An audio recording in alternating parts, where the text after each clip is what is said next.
The power of the Holy Spirit in the last days. Kung sa huling araw mas lumalakas ang kaguluhan, mas lalong bumubuhos ang kapangyarihan ng banal na Espiritu. Hindi tayo iniwan ng Diyos ng walang lakas. Binigyan niya tayo ng kapangyarihan at ito ang katotohanan. Acts 1:8. But you will receive power when the Holy Spirit comes upon you. Holy Spirit empower us to live.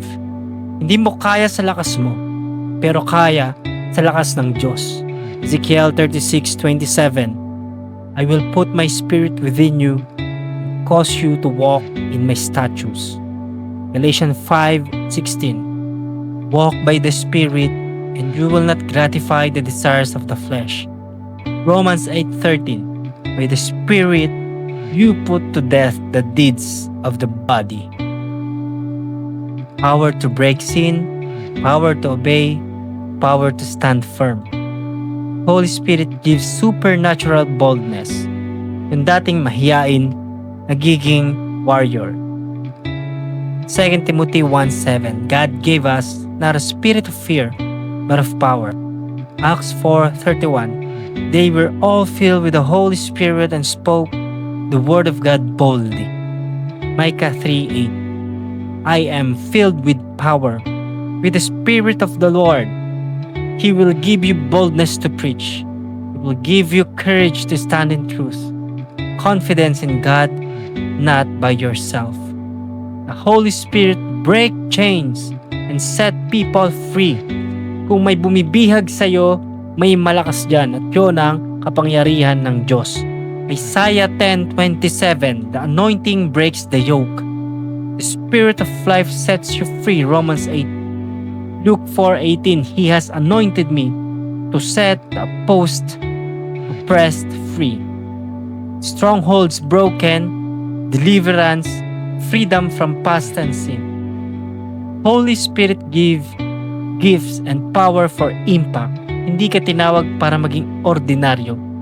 Bigyan kanya ng gift para makita ng iba at papurihan ng Diyos. 1 Corinthians 12:7.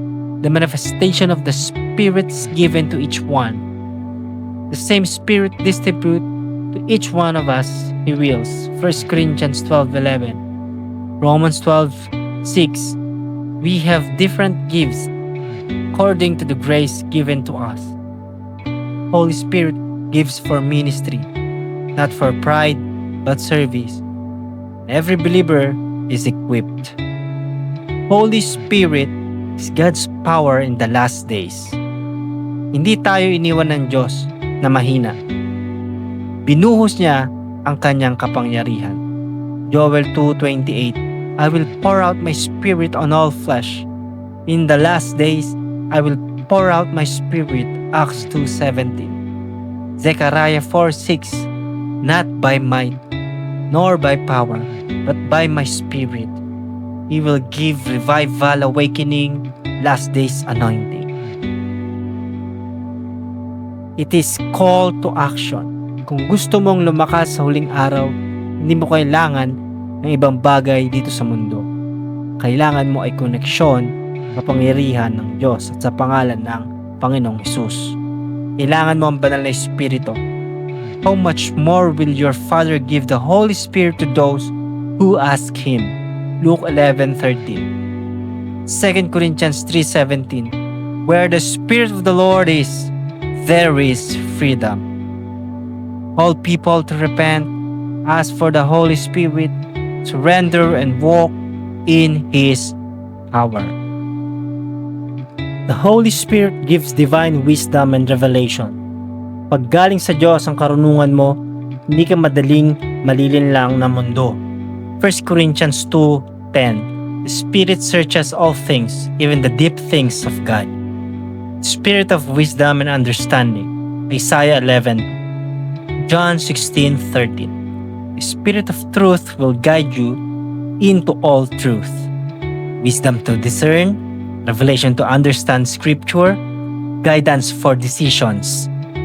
Holy Spirit gives supernatural peace and strength. Sa gitna ng bagyo, may kapayapaang hindi galing sa mundo, kundi sa banal na Espiritu. John 14:27, my peace I give you. May the God of hope fill you with peace through the power of the Holy Spirit. Romans 5:15-13. Philippians 4:7. The peace of God will guard your hearts. You will have peace in chaos, strength in suffering, hope in trials. Holy Spirit transforms character. The fruit of the Holy Spirit, the evidence na tunay na kapangyarihan, nagbabagong buhay. Galatians 5:22-23. Fruit of the Holy Spirit, love, joy, peace, kindness, gentleness, self-control. 2 Corinthians 3:18. We are being transformed by the Spirit. The mindset on the Spirit is life and peace. Romans 8:6. Transformation from inside and out. Holiness becomes natural. New desires, new heart will given to you. Holy Spirit intercedes for us in prayer.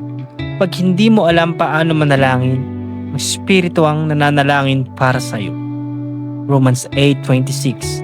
The Spirit helps us in our weakness, intercedes for us.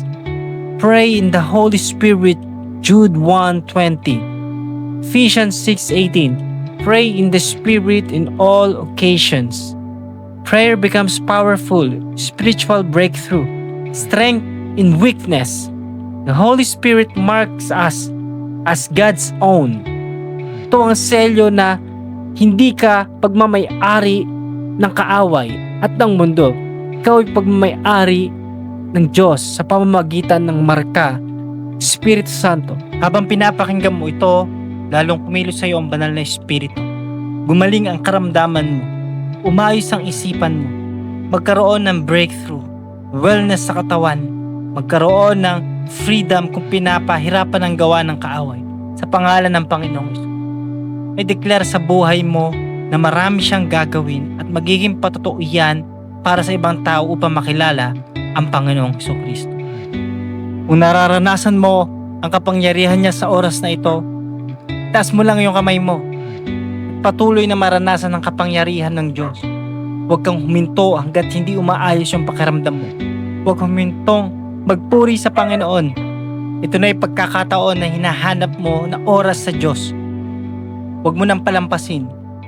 Tanggapin mo siya bilang Diyos tagapagligtas ng iyong buhay, ang Panginoong Hesus, at maranasan mong tuluyan ang kapangyarihan ng Diyos sa huling kapanahunan. Gagamitin ka ng Diyos para sa pamilya mo. Gagamitin ka ng Diyos para sa ibang tao, sa kaibigan mo, kamag-anak mo, sa bawat kakilala mo. Inaalay ko, Panginoon, ang buhay ko kasama ng aking kapatid na kikinig ngayon. Tanggapin niyo po, Panginoon, ang pagsisisi at salamat sa pag-ibig ninyo. Salamat, Banal na Espiritu, sa pagsama niyo. Jesus' mighty name, Amen at Amen.